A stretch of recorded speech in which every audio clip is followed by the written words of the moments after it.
of Perilous lore. I'm Dan, your host. I feel like I never say that usually who I am. I'm also the host and GM of Grim Podcast or Perilous Adventure, our Warhammer Fantasy Roleplay actual play, and I am the GM, but I'll be the host of the upcoming Southlands Campaign, our Patreon exclusive Warhammer Fantasy Roleplay actual play, which would be a completely homebrewed campaign that I'm writing, where a brand new party are going to be traveling to the Southlands, um, trying to set up a new imperial colony. Really, really excited for this. Danny is probably going to be, she's coming back, of course. Probably going to be playing a priestess of Shalea, kind of going back to her roots. Her first character was that. And then we have a new player who, a friend of the network. Her name is Jess, and as far as I know, she's going to be going with a halfling rat catcher, which I'm so excited about. If you've listened to anything, especially episode 0 of the Grim Podcast of Perilous Adventure, you know how much I love rat catchers, and just the idea of that in a role playing game is amazing. So I'm really hoping that that works out, or that she decides to go with that. That'll be coming out in the coming months. And for right now, until the end of February, we're running kind of a promotion for that show where Patreon members of the $10 tier and up will be able to have the option to create an NPC with me to fit into that campaign. We've got a couple ideas so far. Anthony over at the Bearded Dragon. You can check out beardeddragon.online to help support him in the network. Is going to be creating a merchant character, which of course is perfectly fitting since he owns a game store. Hey Blaren, how you doing? And Dagna was talking about creating a mercenary group that'll be with the PCs. So really excited for those things. So can't wait to see what else other people come up with, as there has been quite a bit of interest in adding NPCs to this adventure. I'm having a blast writing it. Oh my gosh, I'm up to 24 pages on Google Docs. Really super fun. Started to work on like a tomb that they can explore in one part so far. But yeah, it's been a blast. Really looking forward to that. So I guess I'm on the what's gaming section of the episode right now. That's what I've been up to, is reading a whole bunch to create this campaign that's coming out relatively soon. Bastion is creating an engineer. Awesome. I like how Bastion says that in the third person. That's great. Really excited for that too.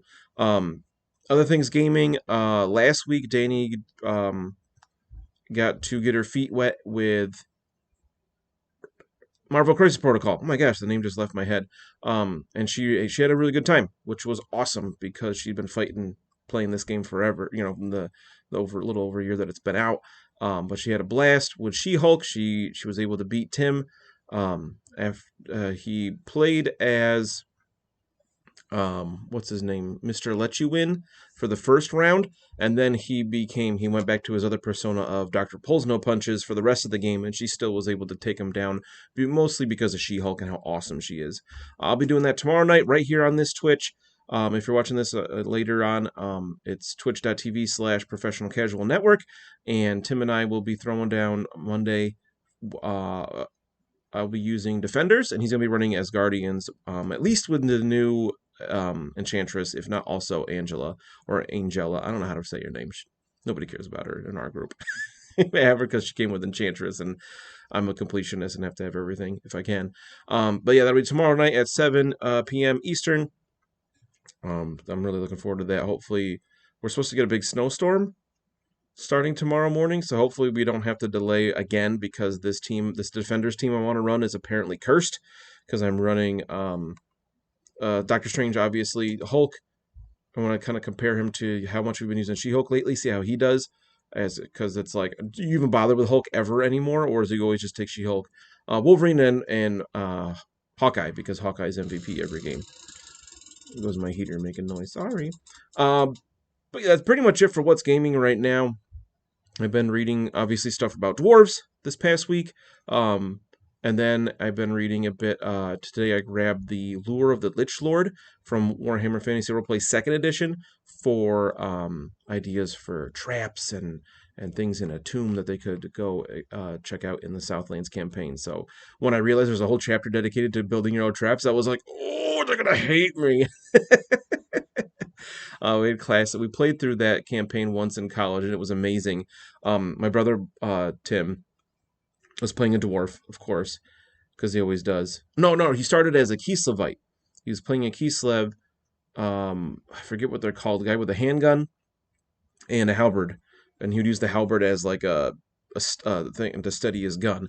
And before they even got into a tomb, there's a trap where like a blade goes on the stairs and it cuts off his foot. Like it specifies that they lose a foot, 50% chance either foot, and then like I think he used a fate point to not lose his foot. So then they got into the tomb itself, and they had to fight a bunch of skeletons and whatnot. And it's a very combat heavy for Warhammer Fantasy Roleplay. And they find these other set of stairs down further into the tomb, and he just starts going down the stairs, and he gets like skewered by a bunch of arrows or something. And I think he was out of fate points and died. And he came back as a dwarf. Oh my gosh, it's so great. So I'm going to be using that for a lot of inspiration. I don't want to take the tomb from that exactly, of course, but I'm going to use some of those things to create my own tomb. Really excited for. It's going to be deadly, this adventure. So really looking forward to that. Other than that, there hasn't been much in the world of gaming. I've been painting. I finished up Enchantress.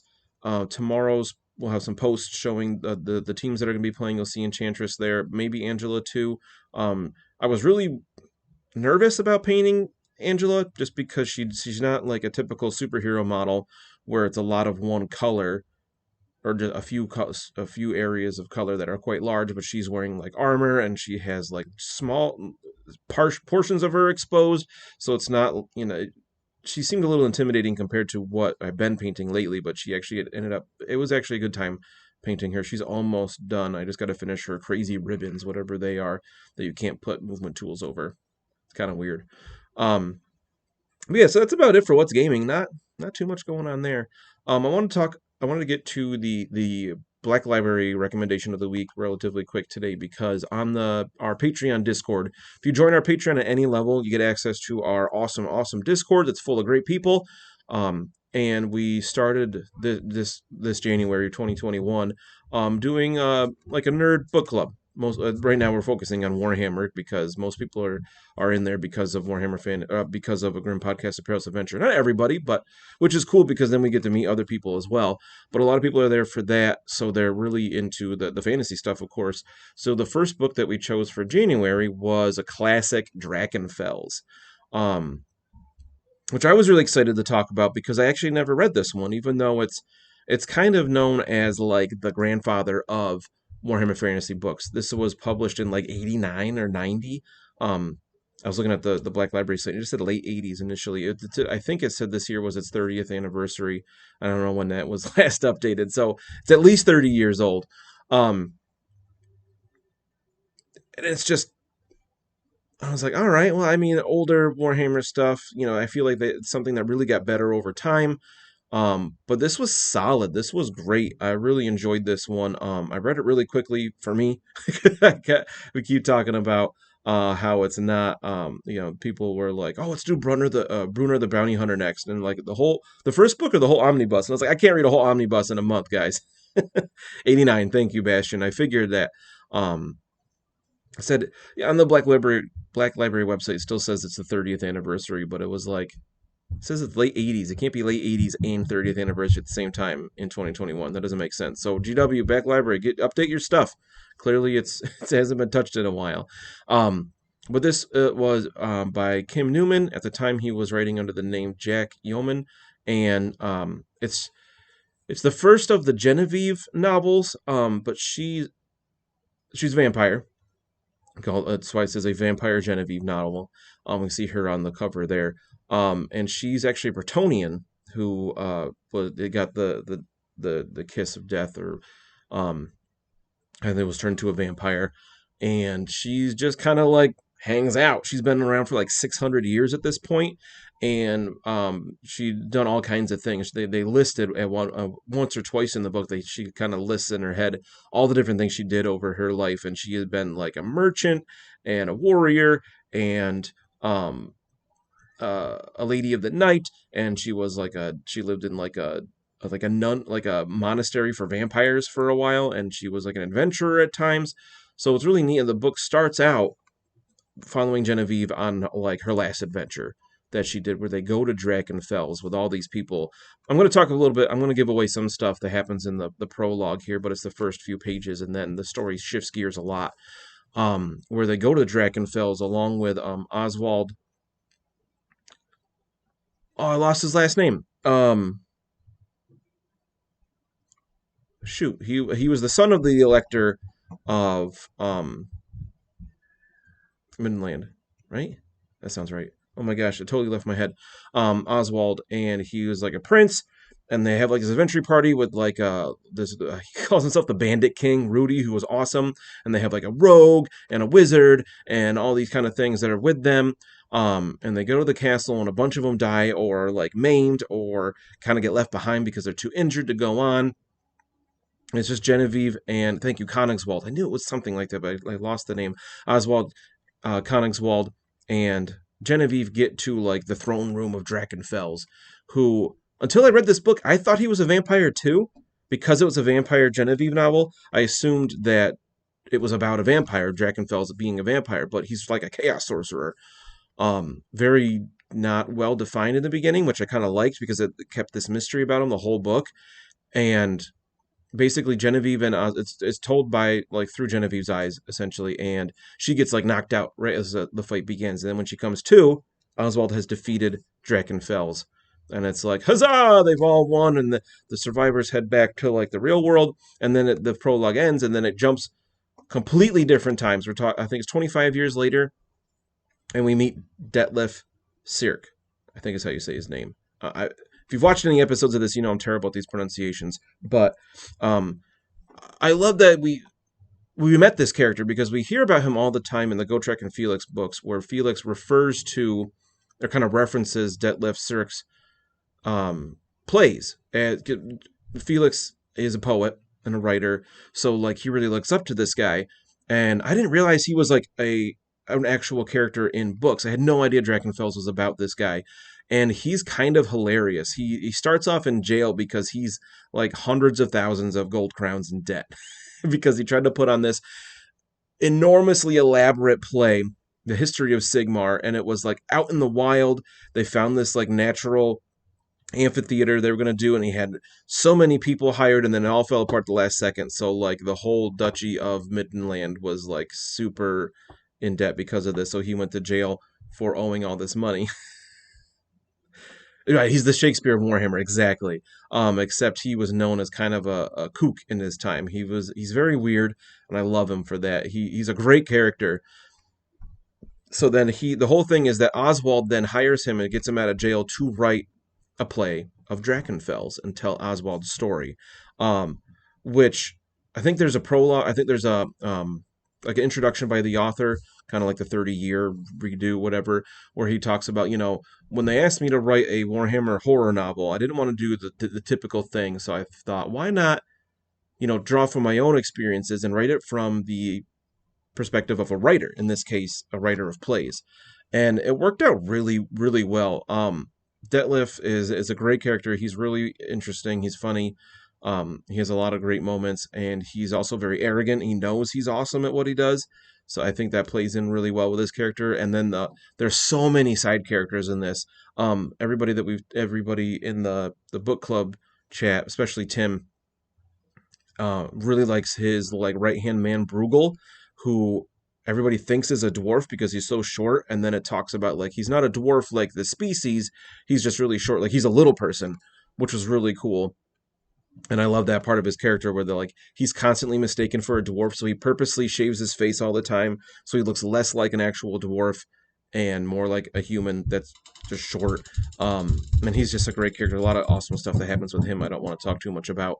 But the ending of it, really, I didn't see it I had some ideas of what was going on. I kind of thought maybe I knew it was going to happen, and like it's still it was still really cool what happened. It wasn't exactly what I thought it was, which was great. We get to actually meet the Emperor, Karl Franz, in here, which was really cool. And they Kim Newman does a great job of establishing all of these characters. And just to think it was 30 years ago before there was that much, like so much lore was established with this book and books of that time that have been stuck in the Warhammer world since then and have really developed to what it became, what it is still. And it's just really good. I highly recommend this one. Drakenfels is great. I read it on a Kindle, so you can get an ebook. You can get it. You can get an audiobook if you want to. Finding a hard, like a physical copy, I don't think it's that hard now because they like reprinted it for the 30th anniversary and whatnot. But if you want to go old school and get the old cover, I'm sure you could find that somewhere, probably on eBay for a lot. But really good. Really recommend it. I really enjoyed this one. It had been a while since I'd read a Warhammer Fantasy novel, so picking it back up with this one I thought worked really well, especially with things I already knew about the world. So it was like, oh, what this character? Wait, what? They're not there. So it was kind of cool how it explained all of that. So really good. Highly recommend Drakenfels. Alrighty. So lore focus of the week. So last week's gonna be dwarfs. Everybody loves dwarves, right? So dwarfs are interesting to me because they were my regular opponent when I played Warhammer Fantasy Battle. My brother had dwarves, and that's what he started with, and kind of got me into it that way. I've talked about in previous episodes, and it was like I fought dwarves for years constantly, and I grew to hate them as an army just because it was all I fought, and he never used cannons, which was weird. My brother was not a fan of cannons. He took bolt throwers a lot and organ guns, and oh man, do I hate organ guns. Especially as they got the newer books like 7th and 8th edition, they were disgusting. They improved their range, they hit more often, they were just like, you see that unit? Yeah, half it's dead now because you got in range of my organ gun. And he usually fielded two. He had 2 organ guns, 2 bolt throwers, sometimes a flamethrower, a flame cannon, just for fun. It was ridiculous. But so dwarves in the Warhammer Fantasy world are kind of, I hate to say it this way, but they're kind of your stereotypical Tolkien-esque dwarves. Where obviously they're short, they're usually between 4 and 5 feet tall. They wear long beards. It's kind of a sign of status, how long your beard is, because you never cut it. So the longer it is, the older you are. They got big noses. They've got female dwarves look a lot like male dwarves, just with a clean face. They don't have a beard. But they live underground most of the time. They live in their mountain holds. In Warhammer, they're called carracks, which are I like them a lot. And which I think is dwarf for hold. But they live in these mountain homes most of the time, or if they don't live in the mountains, they live in stone buildings. And they like to live within the earth, right? They're master miners and engineers, and they have this weird mix. I always love this about dwarves. They have this kind of weird mix of they are super traditional, right? They don't want to do new things, but at the same time, they have engineers that will create these awesome, fantastical machines. And then sometimes other dwarves really look down on them. One of my favorite dwarves is Malachi Mackison, who is a slayer. We'll talk more about those in a little bit.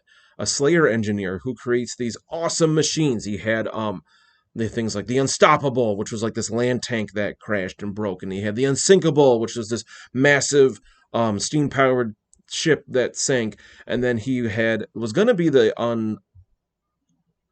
Unbreakable, or he had another name like that, and people were like, no, like naming it like that is basically a curse. It never works out for you. Let's call it the Spirit of Grunganai, which I'm sure people are gonna be upset with how I pronounce the dwarf gods' names, but that one, other ones are easy, but I've always said a Grunganai or a Grungni. I'm gonna say Grunganai just because that's just how I say it typically in my head. Who is like the main dwarf god, like the god of the forge and of ancestors and all that. So we call it the Spirit of Grunganai, and it was this huge airship, super cool. They had this big gas bag, of course, and he had this what do you call the under part, where you would ride in. That was heavily featured in the Gotrek and Felix books, where that's how they went places a lot. There was a long time that they rode on the airship, on the Spirit of Grunganai. So they're one part super traditionalists who venerate their ancestors heavily. At the same time, they are super innovative and can create things like airships and steam-powered ships, boats that can traverse the waters no problem without sails. They're not a fan of using wood in their building because it doesn't last. They're not nearly immortal like elves. They do have very long lifespans. They can live up to hundreds of years potentially. So when they build things, they expect it to last at least longer than they do. So they build in stone and metal because it's something that can stand the passing of ages. They refrain from wood as often as possible because it'll rot and go bad, and then it has to be replaced. And just their level of engineering, wood is just, it doesn't cut it. They won't do it. They're known as weaponsmiths as well, and blacksmiths, of course. A lot of dwarves that live in the Empire make a living as a smith of some kind because it's expected that their stuff's going to be way better than anything a human can make. Or they'll be engineers of different kinds. They'll be architects. They will be like, not carpenters, but like contractors to build things, but out of stone, right? They build bridges a lot. Sewers of a lot of the major cities in the Empire are dwarf crafted sewers because they're natural tunnelers with their mining and everything. So they build the sewers and they build them to a standard that makes them the best in the world, which really helps those cities thrive because it cuts down on disease and whatnot. We don't have open, effluent channels in a city, and you have their sewer underground. People aren't going to be as sick, so people can survive better. So they have this awesome, almost symbiotic relationship that they live with humans. I was reading in the Archives of the Empire, a newer book from Cubicle 7 for Warhammer Fantasy Roleplay 4th edition about dwarves that live in the Empire, and it was really cool stuff in there. How dwarves have been living within the lands of the Empire since before there was an empire, but it was really when Sigmar had saved their king, King Gotrek. I just read it last night. Now I forgot his last name. He gave him Golem Raz, and then it was like they really solidified this unending treaty between humans and dwarves where they would be allies basically forever. Um, and I really like that idea that there have been dwarves that they're just called imperial dwarves, and they're imperial citizens as much as any human or halfling, and they have their own quarters within cities. There have been laws from the beginning of the time of the Empire where they police their own districts. They have their own laws in addition to, they follow regular imperial law, but they have their own laws that they follow as well. And it was really neat, the idea that there were these dwarf villages scattered about the Empire that kind of got within the walls of larger human settlements, and those ancient dwarf villages have just become the dwarf districts of those cities. There's really cool descriptions of like dwarves tend to build their houses out of stone, never more than 2 stories tall because they don't want to go up high. They like being down near the earth level, just like a dwarf. And they have, this says they abut each other, so they're right up against each other. There are no alleyways between dwarf buildings that they can help it, and any walls that face the outside of their district have no doors, no windows, so that way, if there's any kind of invasion, the dwarf district is like its own little fortress altogether, and they can defend it from within. Any dwarf district has a stout gate. In this case, they're made out of wood because it just doesn't make as much sense. It's very impractical to build a gate out of stone or metal. Maybe places like Altdorf, they might have something like that if it's been long enough, but typically that is a stout wooden gate, so it can actually be moved by anything less than an ogre, and that way they can close the gate, especially during dwarven holidays, because they're very secretive of those things. They don't share that with outsiders. Even the dwarf language, Kazalid, a typical dwarf will not speak that language within earshot of any non-dwarf, which I love that. They hold on to these things because it's theirs and nobody else's. So these dwarf districts can become their own fortress within the city, in times of invasion is hugely beneficial. Obviously, and dwarves are typically very martial. They're engineers. They're very skilled. They live long lives, so they get really good at what they do. If they're going to shoot a handgun, they're going to hit every time, pretty much, compared to a human that's been training for X number of years. The dwarves will scoff at that and be like, "I had that many I've been training with this weapon for 55 years, longer than you've been alive, kind of thing. So, which can make dwarves pretty haughty. Um, they tend to be very aggressive, especially with non-dwarves. And they will not take any impunities on their honor. If you call out a dwarf, they will back it up, or they will be shamed, and that's a huge part of their culture. Every settlement of dwarves, every clan has a book of grudges that the elder keeps track of. The oldest dwarf within that clan will keep track of that in their book of grudges, and I love this about Warhammer dwarves. It's something that definitely separates them from other dwarf things, where they keep track of any slight against them, and then they'll go report it to the elder dwarf, and they'll record it in their book of grudges, and they'll do whatever they can to kind of not fulfill that grudge. Just the word I'm looking for. They want to like pay it back in a way. They want to avenge that grudge. They want to complete it, so they can strike it out of the book of grudges in whatever way makes sense to them. It's usually something either monetary, because money is very, very important to dwarves. They're very obsessed with gold. They all have gold lust that can make them go a little crazy. In the Lure of the Lich Lord, when we played it in college, my brother, when he had to come back as a dwarf, I just made him find this guy that had already been exploring this tomb, and got the rest of his party died, and he was like lost in this room, and they let him out, and he joined the party, and they found this one room that had a trap that was like, there are these scales, and on one end of the scales were gold bars, and the other end were like finger bones or something, I don't remember. And it was like he had to take tests to not go and take this gold. So he grabs the gold bar, because of course he failed, and his fingers are stuck to it, and he can't pull his fingers away. So I was like, what do you do? And he's like, well, I grab it with my other hand to pull it off. And I was like, are you sure you want to do that? So then he had all of his fingers stuck. So to get his hands off of this, he had to chop his fingers off. I think I let him kind of retcon that was both hands. So he only lost the fingers off of one hand, but he lost the tips of his fingers on one hand, which made things more difficult for him as they went on. Unfortunately, they found this like crazy secret passage that skipped like 3 or 4 levels of the tomb. So they got to the end relatively quickly, which I wasn't too happy about, because I expected to play the game longer, but it was still really fun. They had a good time. So I'm going to use, like I said, I'm going to use a lot of that.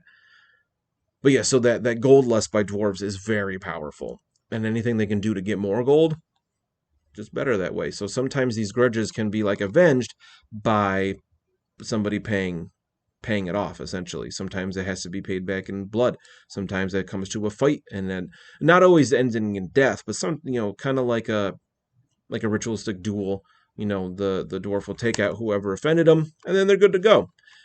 If this thing that causes a grudge is too awful and causes that dwarf to just be full of shame, something that dishonored their family or their clan too much, it might be bad enough that they have to take the Slayer Oath and become a Slayer. And this is something that happens to dwarves when, like I said, the shame of whatever they did was just too much. Sometimes it's a mistake. Sometimes it's something they did while drunk. Sometimes it's just they made a terrible choice. So they go to a special dwarf hold called Carrick Cadron. I had to think about that for half a second. In the World's Edge Mountains on the eastern edges of the Empire, just beyond the eastern borders, past Sylvania. And here is the Slayer Keep, ruled by King Ungrim Ironfist, who is the Slayer King. And they go here. They go to a shrine of Grimnir, who is the dwarven god of like battle. He's their warrior god, and they take a Slayer oath. They cut all their hair off, except for a mohawk, as we can see in this picture here if you're watching. And they spike up their mohawk, and they dye the mohawk and their beard bright orange, because Grimnir had red and orange hair and a beard. And then the whole rest of their life's purpose, they forsake any claims. They forsake their clan name. If they have like a son name, like Gotrek, our most famous Slayer is Gotrek Gurnason, because his dad was Gurney. they'll keep that name, but they have to forsake any clan name. They're not part of that clan anymore. They are now on a death journey to seek out a proper doom. They have to fight the biggest monsters they can find and die in battle, or slay the monster and then find something bigger and scarier. They are often known as troll slayers because typically the first thing they try to find is a troll. Because typically a dwarf versus a troll, there's no contest. That troll's going to eat them. If they manage to slay a troll, and they can move on to something bigger. Typically, it's something like a giant, and they become a giant slayer, and they have to go kill a giant. It doesn't have to be one-on-one.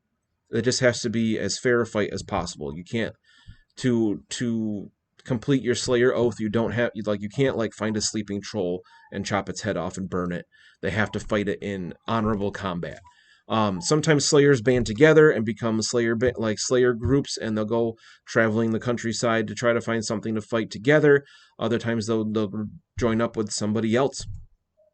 And so the whole point of the Gotrek and Felix series is Gotrek is a Slayer. He had this awful shame that he won't speak. Most Slayers don't speak of it again because it's so bad they had to do this. When he met up with Felix, Felix in a drunken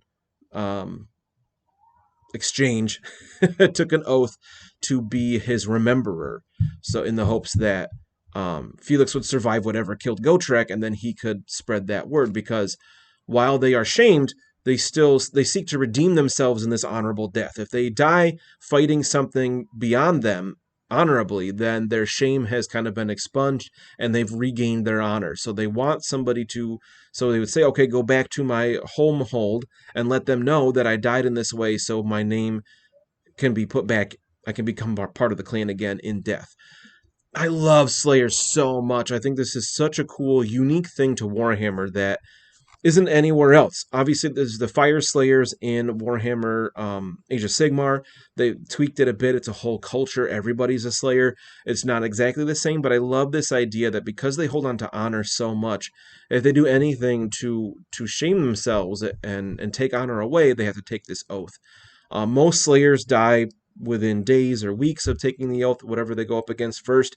Others become these these legendary warriors like Gotrek who can slay the biggest monsters. And they are highly sought after as adventurers. They're really fun to play in the role playing games because it's just it's kind of like the Warhammer equivalent of a barbarian. You don't really have that in the career system, but a troll slayer is kind of that. They have berserker rages and whatnot. They don't wear armor, and you can't really tell in the picture I put up as well. They don't wear armor beyond like maybe a leather vest, just for a little bit of protection from the elements, because dying because you got hypothermia is not an honorable Slayer death. But they won't wear armor like most dwarves. If we look at something like the typical dwarf warrior regiment, there we go. They are covered in quite a bit of armor. They love their helmets, they love their chainmail, they love their plate mail. Helps them feel close to the earth when they're not underground, where they cover themselves in things like metals. They don't really wear leathers as much if they can help it, because again, it doesn't last, right?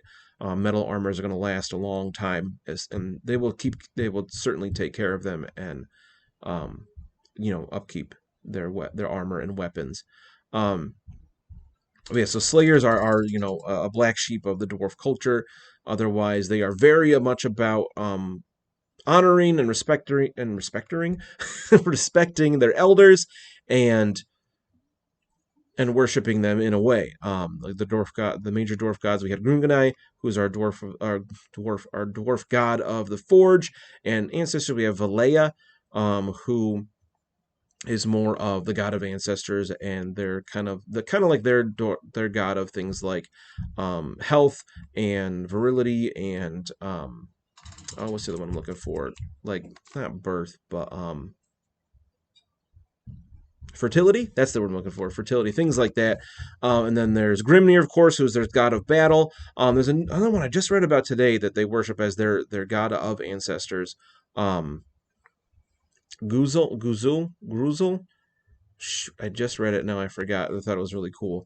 But it's mostly Grunganai and Valea are their main gods that they talk about. And you might hear them mention that around non-dwarves. Otherwise, they're not going to talk about their religion at all. Any dwarf settlement will have at least a shrine to Grunganai, if not a whole temple, even the smallest settlement, even like if there's one dwarf living in town who's the town blacksmith, because he can make a living that way, he'll have a small shrine to Grunganai somewhere within his abode. Likely others as well, like Valea and Grimnir potentially, but certainly Grunganai. Every dwarf will worship him, pretty much without question. That's something that's been part of their culture from the very beginning. Let's see, we talked about Slayers. I'll talk about the current king of the dwarfs, current as in before the end times. I love this character. I think he's great. This is High King Thorgrim Grudgebearer. I just made a different picture really big there, so I don't know what that was. Trying to select the right image on OBS can be difficult. There we go. King Thorgrim Grudgebearer. I love this dude. So he has actually the axe that pairs with Gotrex, the axes of Grimnir.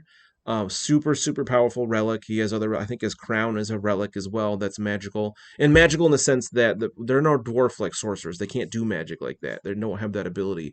They channel the winds of magic into runes and create runic artifacts like weapons and armor, mostly trinkets sometimes that do cool things. But King Thorgrim Grudgebearer here, he leads the dwarves from their capital, Carrick, called Carrick Cadron, or Karaza Carrick. Carrick Cadron is the Slayer one. Karaza Carrick, which is in the Grey Mountains, near-ish Altdorf and the Reichland. And he's been the king for a long time. They don't, like I said, they don't live quite as long as elves, but still a long time. He's a well-liked king. He's doing a really good job for the situation, right? With the way things are in the Warhammer world before the end times, the dwarves have been on decline for hundreds, if not thousands of years. Skaven, goblins especially, have been taking over their holds. They come up from underground, and the dwarves just get completely overwhelmed by their numbers. Not to mention those that attack them from the surface as well. Dwarfs and hate goblins and orcs. They call them greenskins above everything. They're like the antithesis to dwarfs. They are chaotic, not in the way of chaos, but they're belligerent. They don't really have, they don't make anything that lasts. If they do have any kind of settlement, it's like skin huts that they'll either just leave when they move on, or they'll take them down. So they don't make anything that lasts. They do craft things, but it's really poor quality all the time. And orcs and goblins love to wield especially dwarf crafted things. And obviously the dwarves hate that even more. One thing I love about the High King is that you can see in the image, if you're watching the video of this, that he's riding a palanquin that's carried by 4 dwarves underneath. I just love that. He doesn't ride to battle on a horse. The dwarves don't really believe in mounts.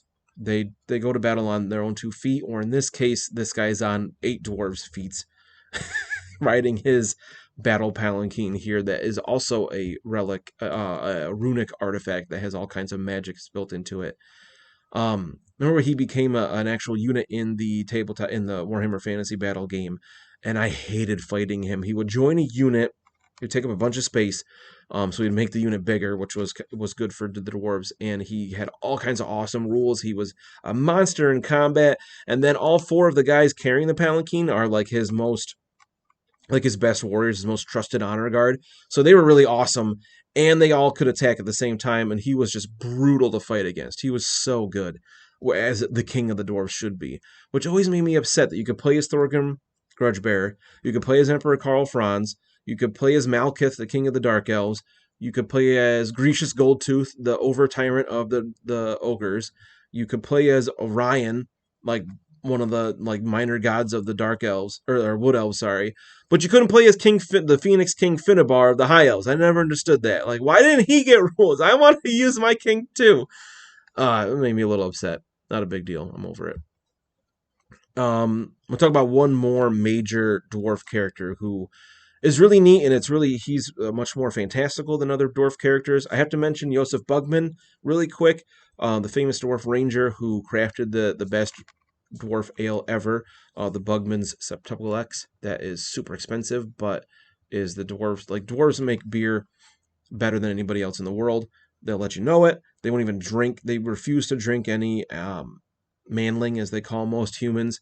They refuse to drink any beer ale that they brew because it's They call it like swill compared to what a dwarf will make. The worst dwarf beer is better, hands down, than any human beer, even watered down, which they will do if they serve it to any non-dwarf because they don't believe, and usually right, that they can handle a fully fermented dwarf ale. They have to water it down, or else it'll just take them right out. Um, so Joseph Bugman's a really awesome one too.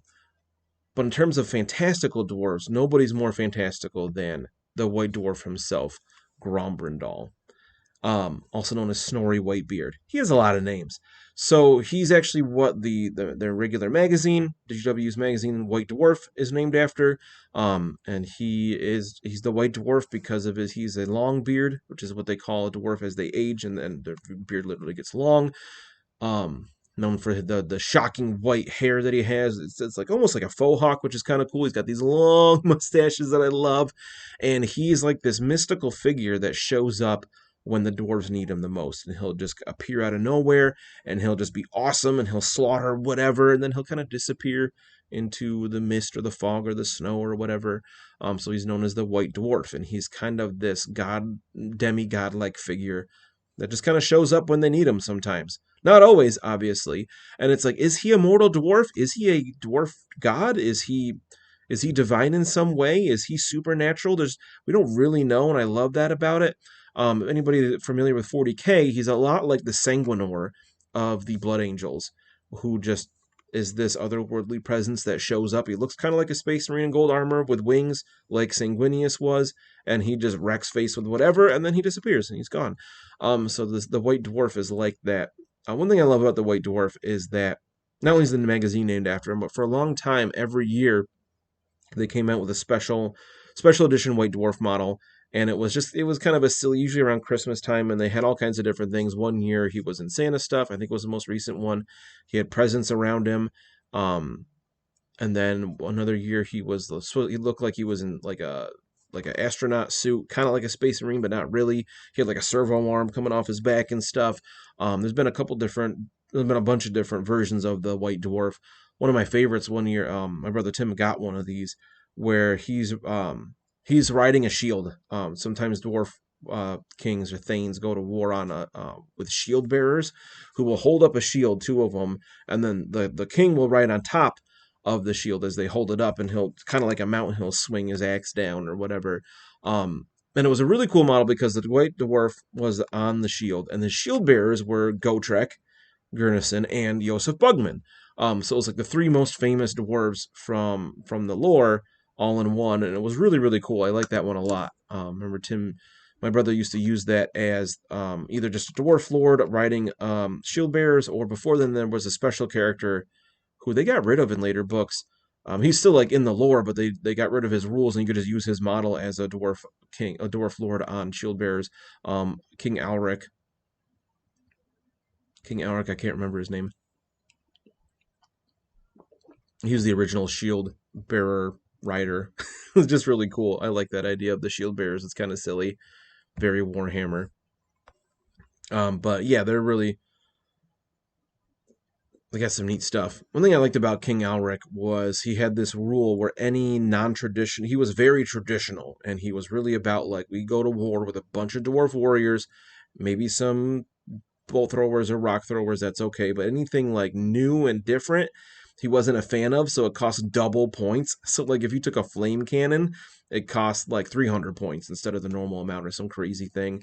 I don't think you could even take gyrocopters, but maybe that was double points too. I thought he was really cool. I like King Alric. I just wish I could remember his last name, but I can't. So that's about it for the major dwarfs out there. I'm sure there are probably one or two that are less known that I'm forgetting a little bit about. But I want to talk a little bit about the difference between Imperial and Carrick dwarfs, as they call the ones that still live in the Carrick holds in the mountains. I find this interesting. There's like two like subgroups here where you have the dwarf race, and you have Carrick dwarves, and you have Imperial dwarves, and other places around the world we have things like Chaos dwarves, which do a whole episode on the Dawi Zar. Dwarves call themselves Dawi. That's why you say dwarf in Kazalid, their language. And I like this idea. There's these two different dwarves. They don't really have animosity towards each other. The Carrick dwarves find Imperial dwarves just a little weird. That they're like, why do you want to live with humans and not other dwarves? Why are you living in a house instead of in a mountain? But it's like, okay. I mean, we'll still trade with you and whatnot. It's not like they hate them. I find that kind of interesting that in so many other fantasy things, I feel like GW and especially the role playing writers like Cubicle 7 have really like resisted that temptation to make it like, oh, Imperial dwarves, the Flatlanders they're called sometimes, versus the Caracoles, and just like have this like weird animosity between them. But it's like, dwarves see any other dwarf other than Chaos dwarves as family. Maybe distantly related, but they are all the same dwarf clan. They just belong to smaller clans as well. I really like that, in that dwarves aren't usually antagonistic towards each other. They often don't get along with a lot of other races because they're so stubborn about things, but when it comes to other dwarves, they're pretty okay. I like that a lot.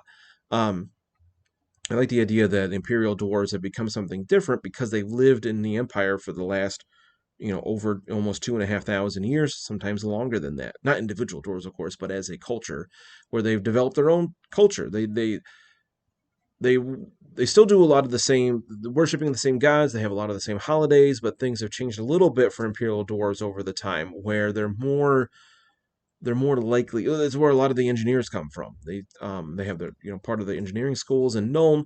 A lot of those new innovations come from Imperial dwarves because they have become more like humans in that they're not afraid to innovate. Like Carrick dwarves are much more stuck in the past. And like they might work on perfecting the cannon, getting cannons just right so their cannons are the best in the world, but they would never think to create something like a flame cannon or an organ gun. And they will take those ideas that other dwarves have created and they'll use them in defense and whatnot. But typically they're not quite as um, they're not as inventive and creative that way like Imperial dwarves are, and I think that's pretty cool. Um, I feel like I'm forgetting something I was going to talk about. Maybe not. I feel like that pretty well covers dwarves in general. You can find dwarves. They're kind of interesting. They're not all over the world. The biggest populations of dwarves are within the World's Edge and Grey Mountains surrounding the Empire, and then within the Empire, of course. If you go beyond a bit,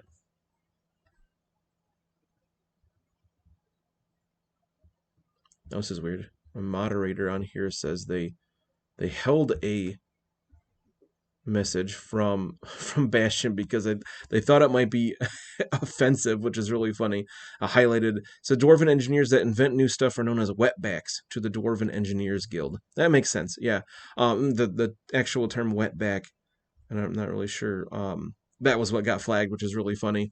I'm not sure why they call them that. I'm not sure the context for that wetback, but yeah, so they kind of look down on these dwarves that build that are more inventive, but they're not like against it completely. It makes me think similar to the AdMech Adeptus Mechanicus in 40k, where for thousands of years in the 40k lore, creating new technology was really frowned upon, and not really possible. They would search out these STCs that they can create things from that somebody else already did in the past. But then with the newer editions of 40k, they kind of went back on that, where like one dude, Belisarius Call, was all about these new creations, and people are like, I don't think that's okay.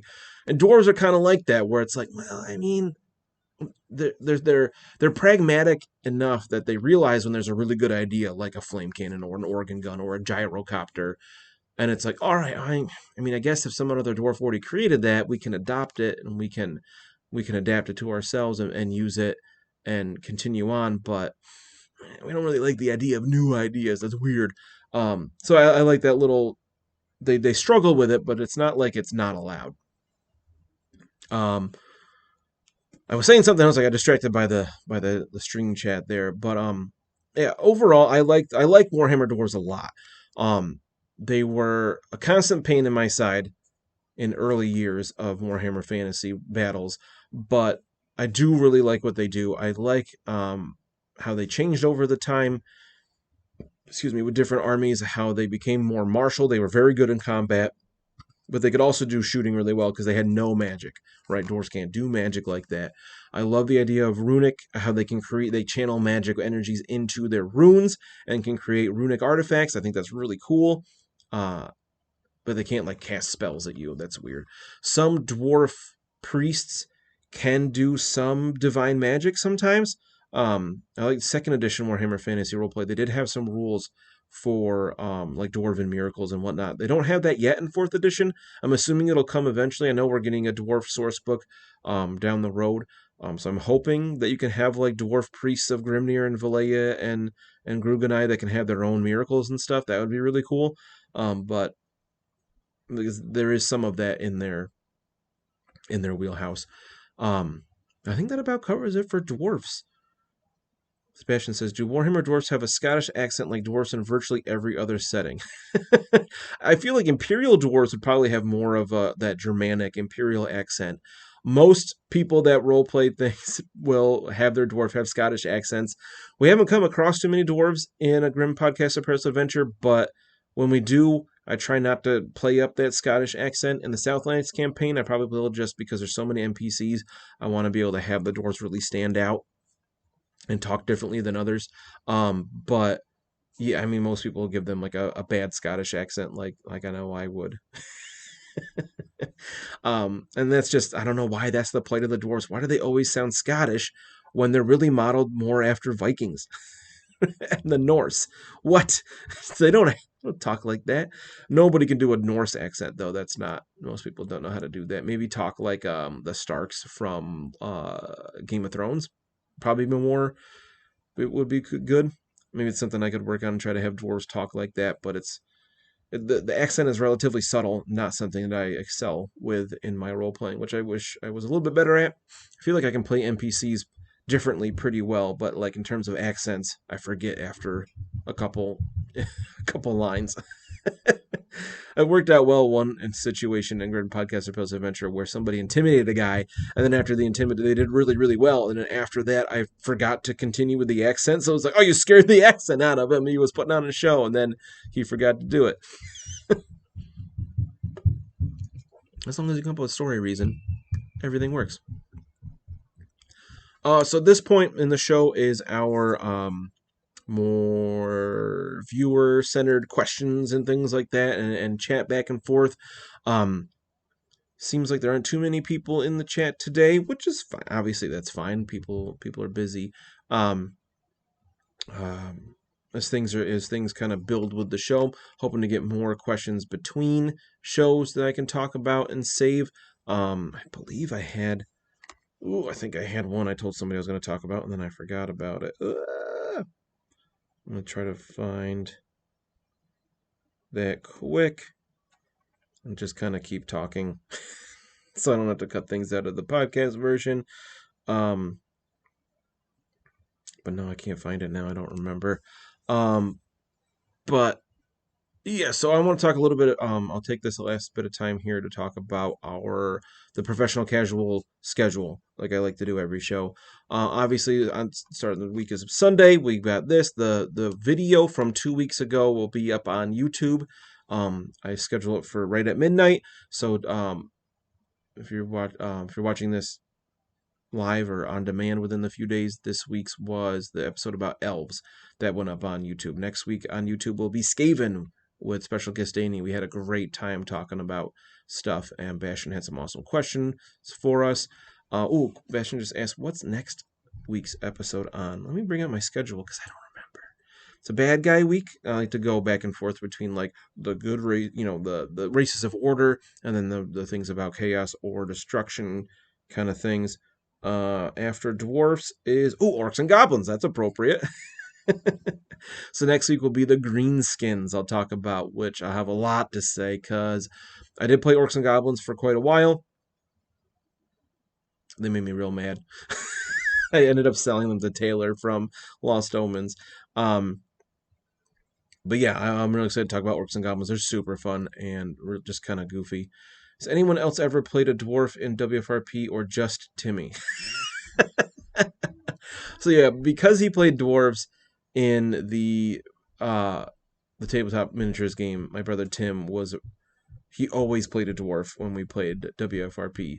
Um, has anybody else ever played a dwarf? I mean, honestly, off the top of my head, I can't think of anybody that has. I know Taylor wanted to. He unfortunately he wasn't able to join either Warhammer game because of scheduling conflicts, but he joked that if he did, he wanted to play a Slayer. So one day we were hanging out, I think before Lost Omens recording, and he rolled up on the charts in the fourth edition book to see what he would have gotten, and he literally rolled a Dwarf Slayer, which has such a small chance of happening. And he was like, "It was meant to be, and I missed in my chance."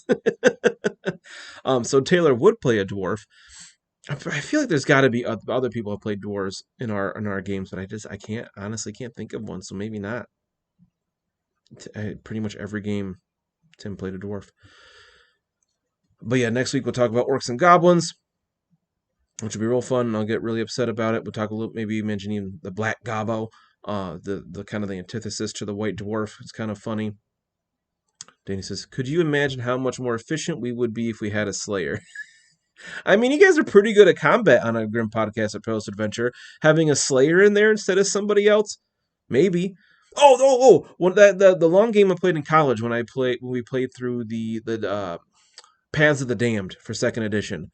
JB had a character who died very like the first part of book 3, the Forges of Nuln. So he came back. He decided to be a dwarf slayer. So there's another example. JB played a dwarf slayer, and right, like I think it was the last session we played before the game finally fell apart. Over a year in, which was really too bad that we're in the third of 3 books and just didn't quite finish. They all went to a bar, and they were drinking a whole bunch, and they had to consume alcohol checks, because that's the thing in that game, and everybody else was fine, and they just like went up to their rooms or whatever, and JB's character stayed to drink because he was really playing up the shamed dwarf who tried to drink away his problems, and he just failed too many consume alcohol checks, which if you've listened to Perilous Adventure, you know that's what JB does. He fails checks, and he got stinking drunk, and he passed out. So to like punish him for continuing to drink, somebody stole his only possessions, which were his axe and some money he had in a pouch. And he woke up in the alley in a gutter with just his pants. And then we never got to find out what happened after that. He was not happy. It like he thought it made sense, kind of like how he gets mad on the show when he's like, "You're a bad GM." Blah, blah, blah, blah. He thought it was pretty funny, but we never finished it. And it would have been so great. I thought about as bonus content, as the Patreon exclusive show, instead of creating something new, I thought about taking the Paths of the Damned and just converting them to 4th edition, which I think somebody else has done on one of the Facebook groups. I think there's a file for that, which wouldn't be that difficult, but I wanted the Patreon exclusive campaign to be something very different. So that's why I went to the Southlands thing. Bastion says Tim would play a great Slayer, I reckon. Yeah, I bet he would. And then Bruno could slay a Slayer. Oh, outslay a Slayer? What? Bruno? I don't know, just because he gets lucky sometimes with those rolls. Once, for all the bad rolls he has, he rolls a lot of crits too. So I don't know. He could outdrink a Slayer, maybe. Maybe. But that's it for this week. Next week will be Orcs and Goblins. Talk about some greenskins. If you have any questions or things you'd like for me to cover in this end of the episode time, I mean, I don't want to talk too much about a Bastion, but you are right. So people watching live will know what he's talking about. He does crit with that whip, Danny. That's true. What was I saying? I keep getting distracted by the chat. I didn't finish talking about the weekly schedule. So obviously Sundays is this. 2 weeks ago, episode goes up on YouTube, and then live at 3 p.m. Eastern, of course. And then Monday, we've got 2 things coming out every Monday. We have Danny's awesome, I say Danny's because she's the GM, Lost Omens podcast. The Lost Omens podcast. If you search that on like iTunes, it comes up a lot easier. Where she's playing, we are playing Pathfinder 2nd Edition. She's running us through the Extinction Curse adventure path, and it is a blast. If you enjoy the Grim Podcast of Perilous Adventure at all, you will also enjoy the Lost Omens podcast. Even if you're not into Pathfinder, you know, it's not so much about the rules. It's just us playing a role. It's an actual playing a role playing game. And if you like what we're doing in that game, you'll love what we're doing in this game too. It's so much fun. I really, really enjoy it. I look forward to Fridays every week because that's when we play. But every other Friday when I get to be a character, it's so much different because I don't have to prep as anything really. It's great. Tuesdays right now is kind of a day off for the network. Wednesdays is our, oh my gosh, I almost for Monday. Lost Omens podcast, and the video is up on our Patreon. The video is Patreon exclusive, so if you want to watch the video for that, you can join our Patreon. Monday nights, right here on this Twitch channel, twitch.tv/professional casual network, is our Marvel Crisis Protocol battle report stream. Oh yeah, the power phase, where we play Marvel Crisis Protocol, and we have a great time. Last week's episode, Danny, was a learning game for her. So if it's something that you want to check out, miniature games, it's an awesome skirmish level game where you only have, anywhere from 3 to 6 typically models on the table. Awesome. It's a great jumping on point for anybody, that particular game. Hopefully it's on YouTube soon. So we can really push that as an awesome place to jump on. She does a great job. Tim does a really good job teaching, and it was a really fun game to watch. And actually became very competitive for a teaching game. Tuesdays, day off for the network in terms of releases, for now at least, maybe something in the future, who knows. Wednesdays is Patreon day, where we have Patreon exclusive things like exclusive vlogs. We have the exclusive, wait, did I roll a wild? A vlog, I think it's monthly right now, about Marvel Crisis Protocol, where Tim and Chuck, or Tim, Big Chuck, and I talk about Crisis Protocol stuff that Dana can be part of now that she's played and knows some things. We just have a good time talking about that. Most recently we did our in-depth coverage of She-Hulk before we actually got her on the table, but looking at her card and things that came in her pack, really cool. Dani does regular book reviews as vlogs on there. After she finishes a book, she does a book review video, and that goes up on the Patreon pretty regularly because she reads really fast. It's not every week, but most weeks. Thursdays, my favorite day for the network, is a Grim Podcast of Perilous Adventure. Also, the video for that goes up on our Patreon that day. It's our Warhammer Fantasy Roleplay actual play. That is a blast. It's so much fun. From what I understand, people really like it. I think we're doing a really good job there. I don't like to toot my own horn, that kind of stuff, but I think that we have something awesome there, something special. We recently recording finished up. We're playing through the Enemy Within campaign, 4th edition, and we recently finished up the first book, Enemy in Shadows, and we moved on to Death on the Reich, and it's been awesome. And I love that some people had some complaints in the beginning that it wasn't that grim and perilous. The beginning of the campaign just isn't really, kind of builds up, and now it's to the point where my players don't trust anything. Yeah, I can give them a plate of gold, and they just won't trust it, and they are suspicious of everything, which is how it should be for Warhammer. It's perfect. It's so good. If you haven't checked it out yet, please look up a Grim Podcast of Perilous Adventure and give it a shot. Don't judge us by episode 0, our character creation episode. The audio wasn't as good. It was the only episode that JB was remote for. After that, he was in person the whole time, and the audio quality is much better for him. Love it, love it, love it. Friday, we have High Octane host Big Chuck and Tim do Elite 8. The Elite 8 Showdown, where they take brackets of 8 different things of any kind of topics. Most recently was the best actor you've never heard of, or the best actor who you can't name. Before that, there's some stellar episodes like the best fighting character, the best weirdest fighting game character, like Voldo and Yoshimitsu, and a car called Hornet, like a car from I think it was from Daytona or something like Cruising USA, something like that. You played as him in some weird fighting game. They've done things like the best PS1 cult classic, the best Nintendo 64 game, their favorite things about like Christmas and New Year's and Thanksgiving. Chuck had a really awesome one with a special guest where they talked about the best character from the Lord of the Rings. I think that was with Figuratively Speaking Minis, who's big on Instagram. Really fun show. They give me a ton of crap, which I laugh at a lot. Mostly it's just kind of funny. Um, and that kind of rounds out the week. The video for that also goes up on the Patreon. And then we've got Saturday is kind of a day off for the network. And then back to Sunday, we have Grim podcast, Grim stream of Perilous Lore. So, like I said 10 minutes ago, that's it for this week. So come join us next week for Orcs and Goblins.